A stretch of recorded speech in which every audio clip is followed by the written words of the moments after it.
What's going on, guys? Chase Ghost Picks Against the Spread, GhostPicksATS.com, coming to you for March the 8th, Friday. Happy Friday, everybody. Favorite day of the week. And also some of the best times to bet during the week. Most of the time during the year, this is where your games that are sometimes your most unlikely to be big games turn into some of the biggest and the best games of the week. So we still have a little bit of action going on, but let's do a recap. Really, the only game that I can't give you a recap on would be the free play. And that would be on Portland Trailblazers OKC under 233. Had somebody put in my comment section yesterday, and this is somebody that is all over everyone's comment section all the time. And I got love for everybody, even the trolls. And I'm not saying this guy's a troll, but sometimes you just got to listen, guys. He said that Chase is on OKC, but Jimmy's on Portland. What the fuck is this? Straight up clowns. I don't have OKC, nor did I say OKC. I said Russell Westbrook would probably have a big night, but I blatantly said in the video, clear for even a deaf man to hear, I was on the under. That was my pick. Now, Jimmy might have very well had Portland as his free play. I don't know.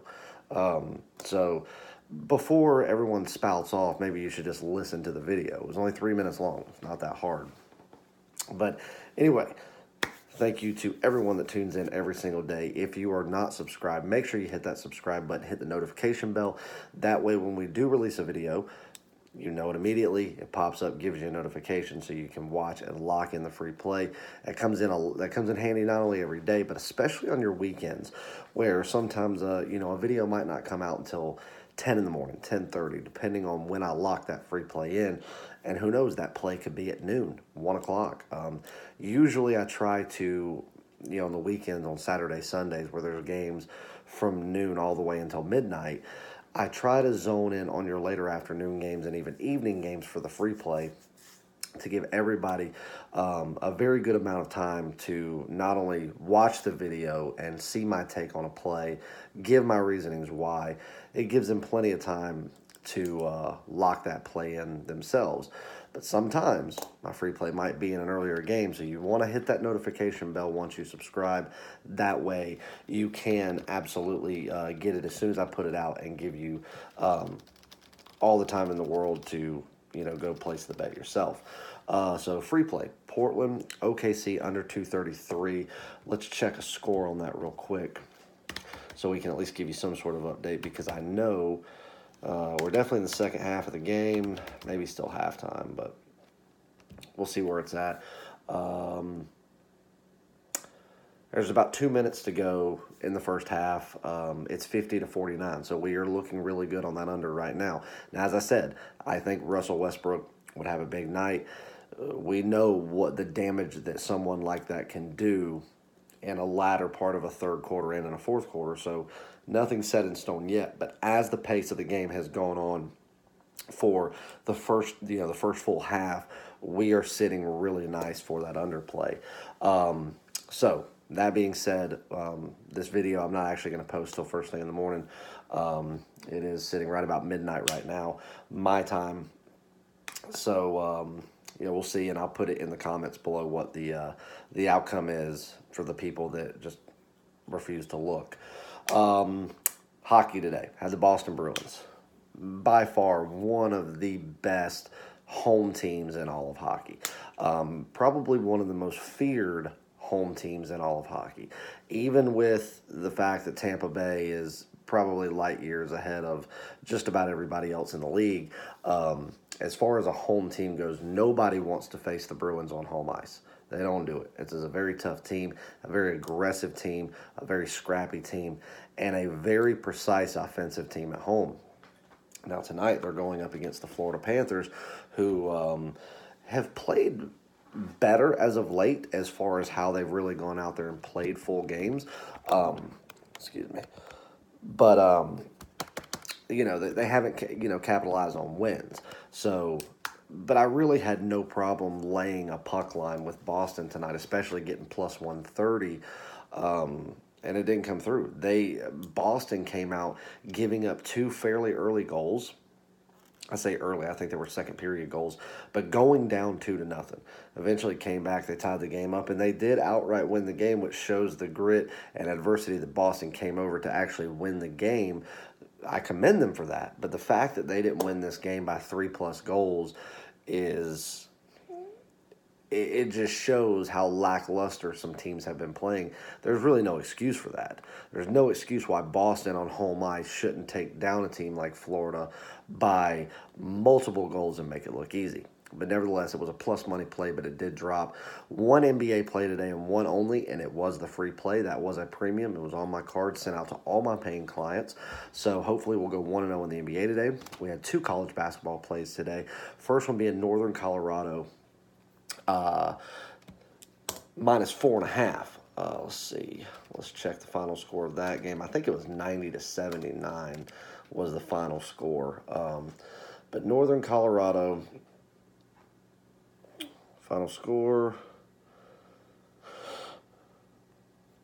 nope, 70-53 was the final score. So a 17-point win, laying 4.5 points over Southern Utah on the road. A nice, easy win there. We were really dialed in on that game. That was actually the first game of the day that I had locked in. And then the second play in NCAA basketball was our top tier play today, which was UC Irvine. UC Irvine is by far the far superior team in the matchup. Now, this game is actually still going on. They're playing Cal Poly, which is a trash team, which most of the Big West is. I mean, it's just garbage, teams. Shouldn't even be considered D1 ball, in my opinion. But UC Irvine, when it comes to teams like that, has been far superior to a lot of them. This was an easy game. It had the hints of a trap game, but there's no way, with as lights out as they've been playing, not only just winning games, winning by a hefty margin, but playing very well against the spread. We locked that in as our top tier. We were laying 12.5 with that game. I'm willing to go ahead and say it's a win. There's 1:38 left. It's 110-72 right now. So absolutely 100%. That is a guaranteed winner. Another top tier winner. Top tier plays have been rolling right along. I think that's 4 in a row on the top tiers that on this little stretch that we've had. So March has started out a lot better, coming off of a rough February. And I told all of my clients, we will have a great March, and we're picking that trend up and getting back to what everybody knows me for, and that's winning games, especially the top plays.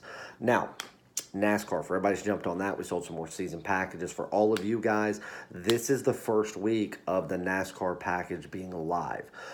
So we've sold some packages. We're doing very well in it. Being that it is the first week, we're still working out some kinks. All of you guys will receive a direct email from me with those plays tomorrow. We are locking in the official top bet. I'm talking to Patrick first thing in the morning. We have a meeting going over locking in the NASCAR stuff, so you will get that top play. If there is a secondary play in that, you will get that as well directly from me via email. And for the people that jump on it later in the weekend, later tomorrow, Saturday, even Sunday morning before the race goes off, that will be an instant access play. You set up your account. If you already have one, you log in, you pay it, boom, it's right there for you. You will not have to wait on the play. And in weeks going forward, these plays will be available by Friday every week. So for all the people going forward, starting next week, Friday night, Friday afternoon sometime, just log into your account, check it, the play will be there, lock your bets in. And then now with racing, you don't really have to worry about a lot of travel and stuff like that because the drivers are there all weekend getting ready. So don't necessarily lock your bets in immediately on Friday or even Saturday morning when you check it. Wait, because if something were to happen and during qualifying or during a test run or a practice run, if they were to crash a car or something like that, that can take effect. Now, granted, it might not be involved with the driver that we're in, but if by chance it were, that can drastically change the bet. If in any circumstance that were to happen, Patrick will always have either a change in bet or something going on. So you always want to wait just a little bit to make sure that qualifying goes well, the test runs go well, to make sure that everything, the way he broke it down, is still in play. And if it's not, we move on to the next top bet based on, because there's always going to be 3 or 4 top bets that he loves. He takes the best one, obviously. Now, if something happens and that person crashes a car or gets the flu, whatever, there'll always be a bet to replace it that'll be another winner. So, but we don't want to flood you with NASCAR plays because a lot of times they are money line plays, and we don't want to risk a lot. We want to make sure this is week in, week out, steady profitability, very low volume, very high reward. So for everybody that wants to jump on that, jump on the NASCAR package, $50 for this weekend's top play. Possible multiple plays, $500 for the whole year if you want it for every race play that we'll put out. So looking like it's going to be a 3-in-1 day. Very worst case scenario be a 2-in-2 day with a top tier winner, but pretty confident it's going to be a 3-in-1 day. Huge top tier blowout winner. 38 seconds to go. 112-72 right now. Easy. I think that's what it said. Hold on. No, 110-72. 38 seconds left. So easy winner there. So now that we've done that, get on the extended weekend. You can get that at ghostpicksats.com. Possible red alert for Saturday. That is another thing that I'm going to be focused on very heavily Friday morning. Schedule for Friday. Meeting with Patrick. Lock in NASCAR plays. Get them up on the site. Once we do that, lock in Friday's card, get those plays out. The remainder of the day will be breaking down this potential red alert play. There are some player stuff that I'm looking at, and again, we have to wait for the official line to come out to make sure that it sits where we want it to.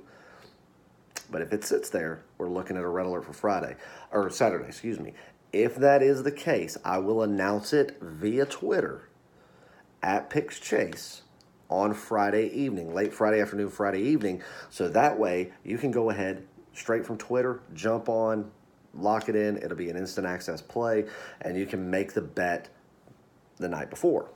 Make sure you do that because I will not announce it via video until obviously Saturday's video. So make sure you follow me on Twitter at PicksChase, and if I release it and announce it, that will be announced hours prior to the video. Gives you more time to get on the bet, lock it in before potential line movement. So I think that's really it as far as the spiel goes.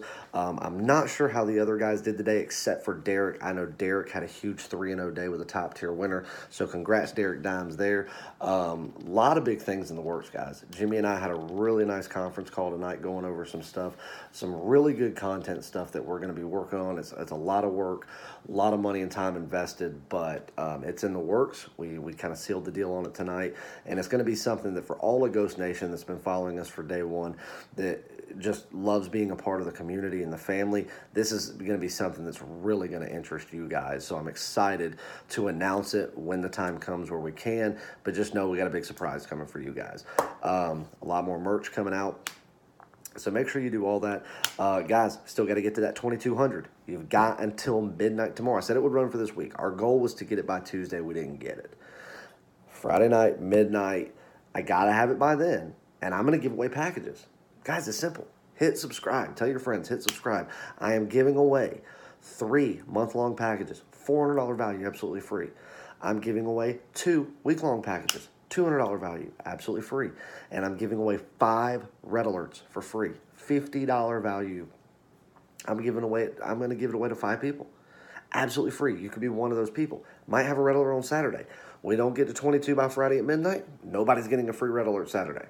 So help me out, get me there. Let's go. Follow me on Twitter at PicksChase, Instagram at GhostPicksATS, Facebook, all that good stuff.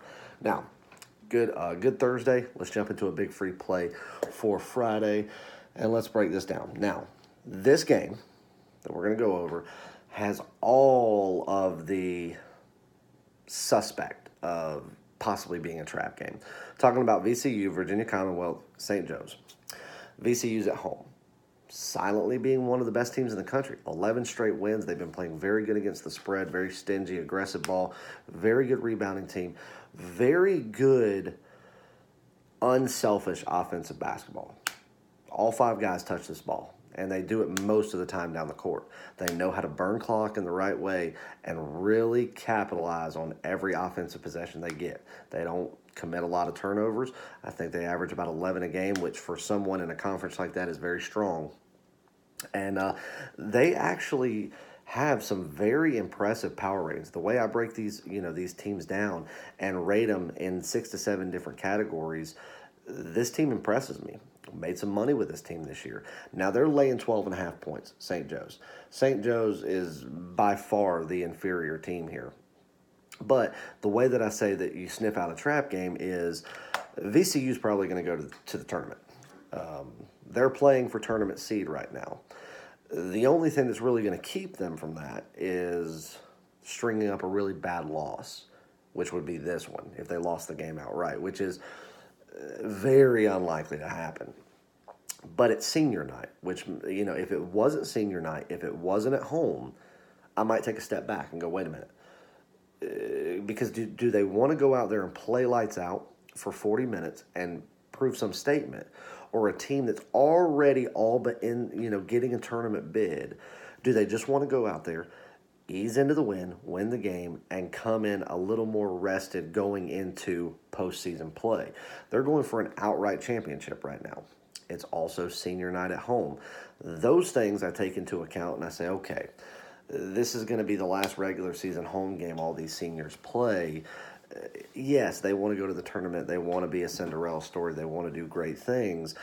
But I don't think that they are going to allow that mindset of, let's save some energy. Let's save some pizzazz, if you will, going to postseason versus putting on a show for our students, our fans, our family, the last time they're going to watch us regular season at home as seniors. I think they're going to go out there and put on a show. And if they go out there and play the way they've been playing their typical style of basketball, even if St. Joe's goes out there and plays lights out and is more successful than what they are typically, so we give them the benefit of the doubt here and say that they play a lot better than they do most times, VCU should still win by 15 points or better. I power rank the game at home. I've got a 6-point overlay here. I've got 18.5 points. So I'm more than confident laying the 12.5 is a big premium play. It is on the card. Now, again, like I said, if this was an away game or this was a neutral site game or this was not senior night, I might back up just a little bit. Even though power ranking the game and breaking it down would be all in favor of VCU, I might back off. But all those things taken into play, the way VCU's playing, the way they're taking no prisoners, and the fact that they're going to go out there for one last bang on senior night at home before they make their last run as college basketball players, I got to go out there and just think they're going to go out there and play lights out and play hard for 40 minutes, impress the selection committee, maybe get a little bit more of the benefit of the doubt as far as seeding placement goes, and then they'll be playing just for tournament seeding in Brooklyn next week. I'm going to lay 12.5. I'm going to lay it with VCU, and I'm going to do it with confidence, and that is a big premium play. It's already locked in on the card. So for all of my premium paying clients, top-tier clients, everything, that like to text me and email me going, hey, you said it was a premium play. Is it on your card? No need to ask. It is there. It is locked in, and I've already bet the game. This line will move. I truly believe that. Might have some sharps come in early in the morning and overnight, try to pound the line down a little bit and then hammer it late. This is going to be a public bet. The public's going to be all over it. It's going to move this line up. I'm okay with it. Get it early. Let's get it under 13. If you can get it at 12, which I saw in one place, Pinnacle had it at 12 online, but you're going to look at 12.5 across the board right now. We're going to take the 12.5. We're going to lay it. We're going to do it with confidence, and that is your free play. Guys, I love you. I mean it. Ghost Nation, you are the best, and I can't wait to start bringing you more content and more intimate stuff from us, letting you kind of see who we are, what we do, and how this came about. So Ghost Nation, I love you. Hashtag it, put it online. Let's get it trending. I love you guys. VCU 12.5, big premium play for free. Let's hope that Portland comes through. We'll make it a big 3-in-1 day on the under. Good luck. God bless. Grind on, Ghost Nation.